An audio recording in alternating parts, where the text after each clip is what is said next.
জয় মা। স্বামী শারদেশানন্দ মহারাজের রচিত শ্রী শ্রী মায়ের স্মৃতিকথা থেকে আমাদের পাঠ চলছে পরিশিষ্ট, পৃষ্ঠা সংখ্যা 218 থেকে 220। আমরা পূর্বদিনের পাঠের একটু অংশ স্মরণ করে নিই। মায়ের হাঁটুতে বাতের ব্যথা। কোনো এক কবিরাজ একটি শিকড় দিয়েছেন, যা বেটে লাগালে মায়ের বাতের যন্ত্রণা দূর হবে, এই বলে। তারপর মা সেই শিকড় বেটে সেখানে লাগিয়েছেন। লাগানো মাত্র মা যন্ত্রণায় চিৎকার করে উঠলেন। ভীষণ জ্বালা, যেন আগুনের স্পর্শ। সঙ্গে সঙ্গে সেখানে ফোঁসকাও পড়ে গেল। এই সময়ে বাড়ির অন্যান্য লোকেরাও এখানে জড়ো হয়েছে। তারা সেই কবিরাজের উদ্দেশ্যে অজস্র কটূক্তি বর্ষিত করতে লাগলো। কিন্তু মা বললেন, কবিরাজকে কিঞ্চিত মাত্র দোষ দিলেন না বা একটু নিন্দাও করলেন না। তিনি নিজেকেই দোষী সাব্যস্ত করিয়া বলিতেছেন, যে অসুখ কত ঔষধেও সারিতেছে না, তাহা এই সামান্য মুষ্টিযোগে সারিবার দুরাশা কেন করিলেন? কর্মের ফল। অদৃষ্টে দুঃখভোগ থাকিলে এই রকম বুদ্ধি হয়, যোগাযোগও সেরূপ ঘটে, ইত্যাদি। আহাম্মকের মতো সেই সন্তানটিও বিষণ্ণ হইয়া পাশেই কিংকর্তব্য বিমূঢ় হইয়া দাঁড়াইয়া আছেন। ভাবিতেছেন, মায়ের এত কষ্টের কারণ এই ঔষধটি সহস্তে প্রস্তুত করিয়া কেন লাগাইলেন? তিনি তো অপরাধী। মা তাহাকে আশ্বস্ত করিয়া একটু ঘি একটি ছোট পাথরের বাটিতে করিয়া আনিতে বলিলেন। ঘি আনা হইলে মা দেখাইয়া দিলে তিনি উহাতে ঠান্ডা জল মিলাইয়া পাথরের বাটিতে ফেটাইতে লাগিলেন। কিছুক্ষণ পরে জল ফেলিয়া দিয়া আবার নূতন ঠান্ডা জল দিয়া পূর্ববৎ ফেটাইতে লাগিলেন। এইরূপে কয়েকবার করিতে করিতে উহা ধবধবে সাদা মাখনের মতো এবং খুব ঠান্ডা হইয়া গেল। তখন উহা ধীরে ধীরে জ্বালা স্থানে প্রলেপের মতো লাগাইয়া দিলে সঙ্গে সঙ্গে ওই স্থান স্নিগ্ধ ও জ্বালার উপশম হইল। মায়ের মুখে হাসি দেখা দিলে সকলেই নিশ্চিন্ত হইলেন ও মধ্যাহ্নের আহারাদি সম্পন্ন হইল।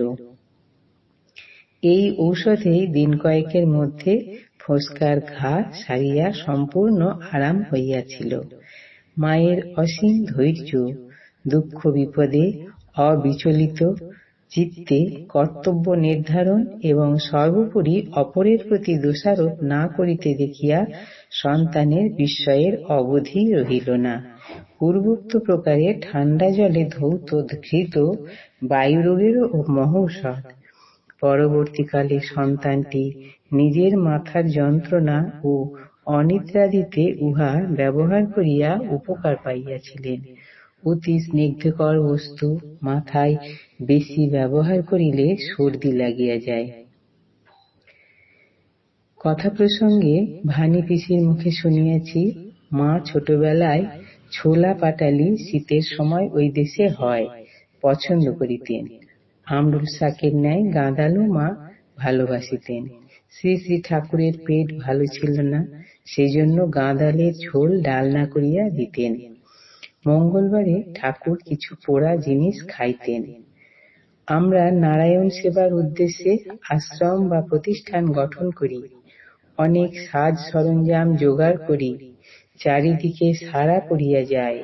কিন্তু শ্রী শ্রী মায়ের জীবনযাপন এমনই ছিল যে উহাকে একাধারে ভগবত উপাসনার স্থান, মন্দির, সুশিক্ষার প্রতিষ্ঠান, বিদ্যালয়, দিন আর্ত সেবার আশ্রম এবং নিরাশ্রয় রোগীর হাসপাতাল বলা চলে।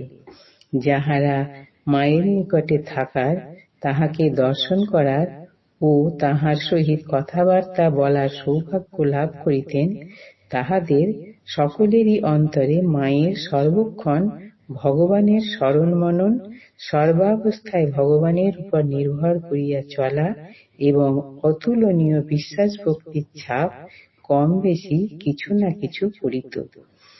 ঠাকুরের জন্য আলাদা ঘর বা মন্দির নাই। মা যেখানে যান বা থাকেন সঙ্গে সঙ্গে ঠাকুর আছেন। জয়রামবাটিতে মাটির দেওয়ালে একটি কুলুঙ্গিতে ঠাকুরের আসন আছে। নিদ্রাভঙ্গে ঠাকুর দর্শন, প্রাতকৃত্যাদি সারিয়া জপ ধ্যান, সংসারে নিত্য নৈমিত্তিক কাজকর্ম, কুটনোকোটা, স্নান, পূজা, রন্ধনাদির ব্যবস্থা করা, পান সাজা, ঠাকুরকে ভোগ দেওয়া, প্রসাদ গ্রহণ, বিশ্রাম, অপরাহ্নে ক্রমাগত ভক্ত ও অন্যান্য লোকেদের সহিত আলাপ আলোচনা, সকলের খোঁজ খবর লওয়া, সন্ধ্যায় ধূপ দীপ দিয়া ঠাকুরের চিন্তা, রাত্রে ঠাকুরকে ভোগ দিয়া প্রসাদ গ্রহণ ও নিদ্রা। অধিকন্তু অতিথি, কুটুম্ব, সাধু, ভক্ত প্রভৃতির সেবা। সংসারের কোনো কাজে অবহেলা বা অশ্রদ্ধা নাই। সবই ঠাকুরের জন্য, ঠাকুরেরই সংসার, তাহারই কাজ, তাহারই প্রেরণায় জীবন ধারণ। তিনি মালিক, তাহারই সংসারে দাসীগিরি, তাহারই প্রীত্যার্থে, তাহার সেবায় জীবন ধারণের একমাত্র উদ্দেশ্য। আজ এই পর্যন্ত। জয় মা।